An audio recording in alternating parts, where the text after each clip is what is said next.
Today, we're diving into a food topic that confuses a lot of people around the world. Kimbap from Korea and sushi rolls, or Maki from Japan. At first glance, they look almost identical. Both are rolled in seaweed, sliced into bite-sized pieces, and enjoyed as a light meal or snack. But once you look closer, the differences are actually huge in ingredients, in cooking style, and even in cultural meaning.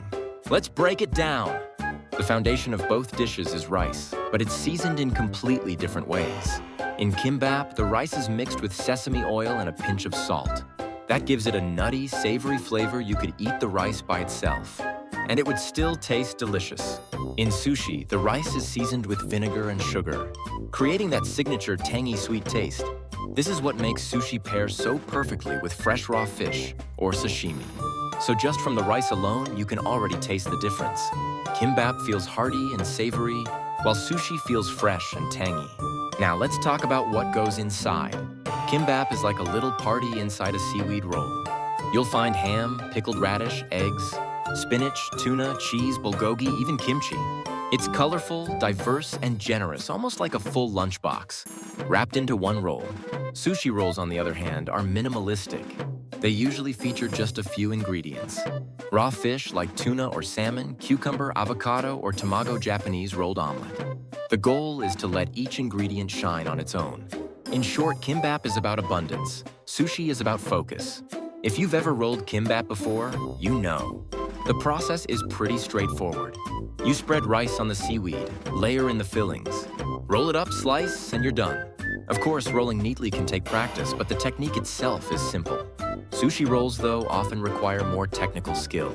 Some are rolled with seaweed inside, while others, like uramaki, have rice on the outside, which is trickier to handle. Sushi chefs in Japan even spend years mastering knife skills and rolling techniques. Quick tip: if you're rolling kimbap at home, don't overload the rice. Keep the layer thin and gently press as you roll. That way it won't burst open. Learned that the hard way. Now, here's where culture really comes in. In Korea, kimbap is everywhere. It's the go-to food for school picnics, road trips, convenience stores, or a quick office lunch. Many Koreans have warm childhood memories of moms lovingly making kimbap for family outings. Some even call it food filled with mom's love. Sushi, however, carries a more refined image. In Japan, sushi is often associated with special occasions, festivals, or dining at high-end restaurants. Sushi chefs train for 10, 20 years to become masters. It's considered an art form. So while both are seaweed rolls, the meaning behind them couldn't be more different.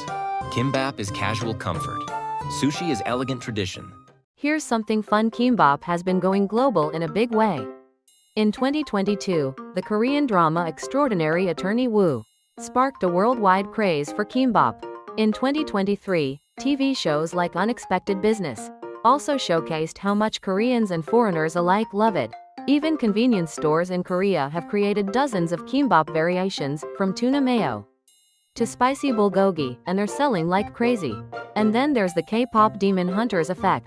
This Netflix-inspired animation led to collaborations with convenience stores like GS25 and CU, launching special kimbap products with collectible stickers.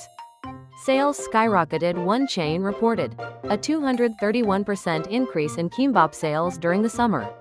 Social media challenges, memes, and even frozen kimbap exports followed. So while sushi has long been internationally recognized, kimbap is now catching up fast, powered by K-culture, K-dramas, and K-pop.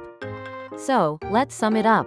Kimbap is sesame oil rice, packed with lots of fillings, eaten as a casual snack or meal, and deeply tied to Korean family culture. Sushi rolls are vinegar rice with fewer fillings, made to highlight fresh ingredients, and rooted in Japanese fine dining tradition. They may look similar, but their stories, flavors, and meanings are completely unique.